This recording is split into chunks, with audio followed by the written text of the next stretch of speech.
제가 오늘 소개할 책은 광고천재 이재석이라는 책이에요. 이 책을 소개하기 앞서 여러분 혹시 이 광고를 보신 적 있으신가요? 저는 이 광고가 학교 도덕책에서 한글로 번역되어 나왔던 기억이 나는데요. 이 광고를 만드신 분이 바로 이 책의 저자 이재석입니다. 이 광고천재 이재석이라는 책은 2010년에 처음 출판되었지만 현재까지도 중고등학생 그리고 광고인을 꿈꾸는 많은 사람들의 필독서로 불리며 많은 독자들을 이끌어내고 있는 책입니다. 이 책은 광고천재 이재석의 인생을 글로 표현한 자서전인데요. 사실 저는 자서전을 즐겨 읽지 않는 편이라 별로 큰 기대가 없었는데 이 책을 읽으면서 자서전이 이렇게 흥미롭고 재미있을 수 있구나 라는 생각을 많이 했던 것 같아요. 그럼 본격적으로 리뷰 시작해보겠습니다. 이 책은 광고천재 이재석이 광고천재가 되기까지의 험난한 과정, 그가 현재 위치까지 올라오면서 이룬 성과들과 광고들에 대한 내용을 주로 다루는데요. 사실 저는 이 책을 읽기 전부터 굉장히 두려움이 먼저 앞섰는데요. 왜냐하면 저는 광고에 대한 지식이 하나도 없었을 뿐더러 광고에 대한 내용을 다룬 책은 처음 읽어보기 때문이었는데요. 하지만 이 책은 광고에 대한 지식이 없는 사람, 또 광고에 관심이 없는 사람까지도 정말 흥미롭게 읽을 수 있는 것 같아요.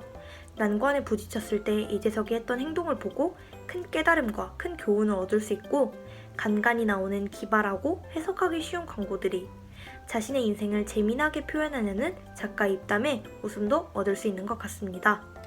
이 책에는 한 페이지에 광고 하나당 매우 많은 광고가 나오는데요.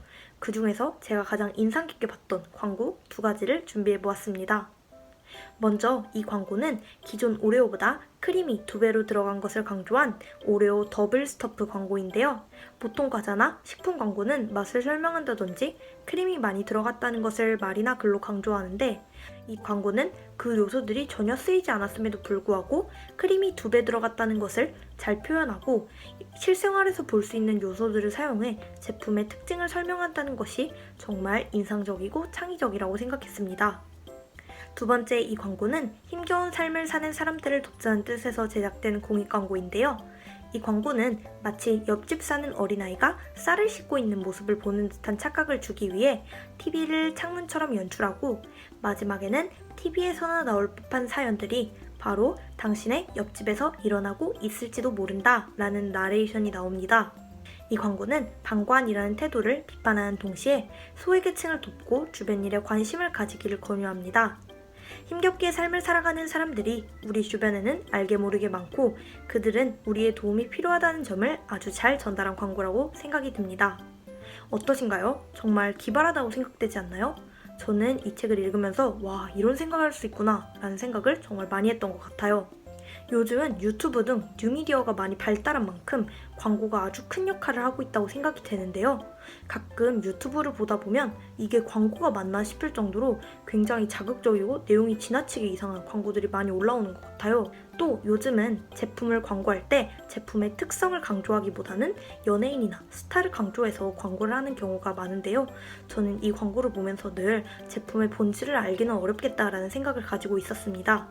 이 책의 저자도 저와 굉장히 비슷한 생각을 했는데요. 이재석은 제작비와 홍보비를 수백억씩 들면서 광고를 만드는 것보다 남녀노소 누구나 보면 공감하고 이해할 수 있는 간단 명료하면서도 획기적인 광고를 추구했습니다. 그래서 저는 이 책을 읽으면서 유명인을 쓰거나 자극적인 내용을 넣지 않고도 엄청난 인상과 기억을 심어줄 수 있는 광고가 진짜 광고라고 느꼈습니다. 또 이 책의 저자는 소외계층, 장애인, 어린아이, 청소년 등 사회적 약자를 위한 광고도 많이 만들었는데요.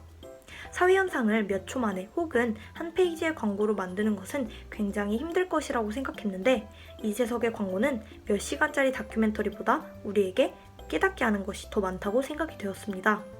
마지막으로 제가 이 책에서 봤던 문장 중 가장 인상 깊었던 문장은 다름 아닌 첫 페이지에 있습니다. 세상을 바꿀 수 없다면, 주어진 내 모습을 바꿀 수 없다면 내 생각을 바꾸자. 그러면 세상 사는 방식도 창의력도 팍팍 터진다. 결승점을 바꿔버리면 꼴찌로 달리는 사람도 1등이 된다. 제가 생각하기엔 이 문장은 이재석의 길고 험난했던 인생을 함축해서 정말 잘 나타낸 문장이라고 생각이 되는데요. 힘든 시련에도 포기하지 않고 생각을 바꾸며 노력했던 이재석. 보통 사람과 다른 시각으로 사회를 보려고 노력했던 이재석. 그 속에서 깨달음과 교훈을 얻고 재미를 얻고 싶으신 분들은 꼭 한 번씩 이 책을 읽어보시길 추천드립니다. 지금까지 시청해주셔서 감사합니다.